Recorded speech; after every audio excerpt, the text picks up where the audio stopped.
So ఇప్పుడే మనం చూసుకున్నట్లయితే జలవనరుల శాఖ ఉద్యోగి చనిపోవడం అయితే జరిగిందనమాట. జలవనరుల శాఖ ఉద్యోగి చనిపోవడం అయితే జరిగింది. ఈ ఘటన విజయవాడ రూరల్ మండలం నిడమానూరు అదేవిధంగా రామనగర్లోనైతే జరిగిందనమాట. పోలీసుల కథనం మేరకు నిడమానూరు రామనగర్లో కన్నేటి వినోద్ భార్య 2 పిల్లలతో కలిసి నివసిస్తూ ఉన్నారు. ఆయన జలవనరుల శాఖలో నది పరిరక్షణ విభాగం అసిస్టెంట్గా పనిచేస్తున్నారన్నమాట. రొయ్యూరు నుంచి ఘంటసాల మండలం పాప వినాశనం వరకు కూడా ఉన్న కృష్ణానది ఆయన పరిధిలో ఉంది.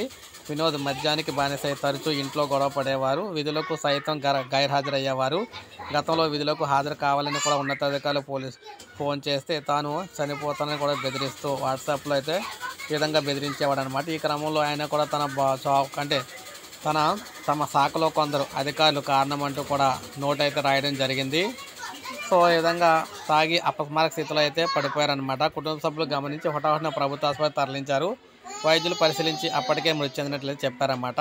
సో ఈ విధంగా ఉద్యోగి మందుకు బానిసయ్యి అటు ఉన్నత ఉద్యోగులను ఇటు కుటుంబాన్ని కూడా నెగిటివ్గా చూపించేందుకు ఈ నోట్ అయితే రాశారని చెప్పేసి చెప్తున్నారు. సో ఒక ప్రభుత్వ ఉద్యోగి మిగిలిన ఉద్యోగులను బ్లేమ్ చేస్తూ అన్యాయంగా ఇలా చేశారని చెప్పేసి మిగిలిన వాళ్ళు అయితే అంటూ ఉన్నారన్నమాట. సో మరి ఇది అప్డేట్ మీరు ఏమంటారు? మీ కామెంట్ రూపంలో తెలియజేయండి. ఒక లైక్ చేయండి, సబ్స్క్రైబ్ చేసుకొని మన ఛానల్ సబ్స్క్రైబ్ చేసుకొని